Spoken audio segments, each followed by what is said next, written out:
Welcome to video 4 of homework 4. We're going to take a look at numbers 21 and 22.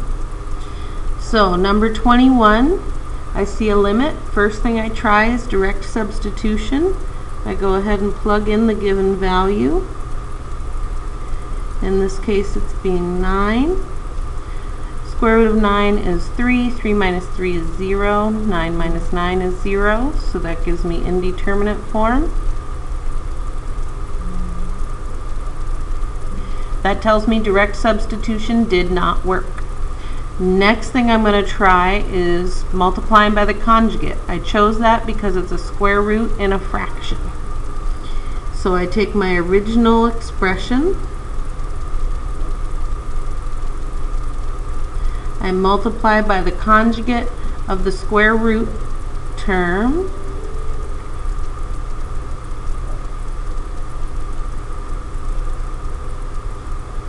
in the numerator, both things have a square root, so I can simplify. They're conjugates, so I don't need to FOIL. I can just multiply the first terms and the last terms. In the denominator, this doesn't have square roots, but this does, so they don't really go together, so I'm just going to squish them next to each other with a multiplication sign. Now I'm going to cancel the x minus 9 because they're the same. I'm going to replace it with a placeholder 1. That just means that to remind me that square root x plus 3 was in the denominator. Now I'm going to take the actual value of x we're trying to evaluate, which is 9. The square root of 9 is 3. 3 plus 3 is 6. So my answer is 1/6. The conjugate worked. Let's go on to number 22. So first I'm going to try direct substitution. I always try direct substitution first.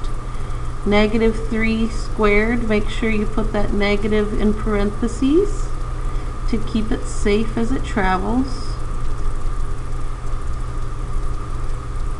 Negative 3 squared is positive 9. Positive 3 times negative 3 is negative 9. Negative 3 plus 3 is 0. I have 0 over 0, which is indeterminate.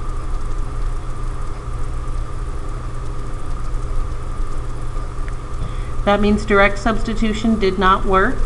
So I'm going to try an algebraic method. I don't see any radicals, any square roots, so I'm not going to use a conjugate. In this case, I'm going to try and factor because I do see that the numerator can be factored. They both have x. So both terms have an x. So I'll factor out that x. And what do you know? It gave me a term that I can cancel, and I'm left with just x. And we want to evaluate when x equals negative 3. And we're done. First things first, always try direct substitution. If that gives you indeterminate form, then you try another algebraic method.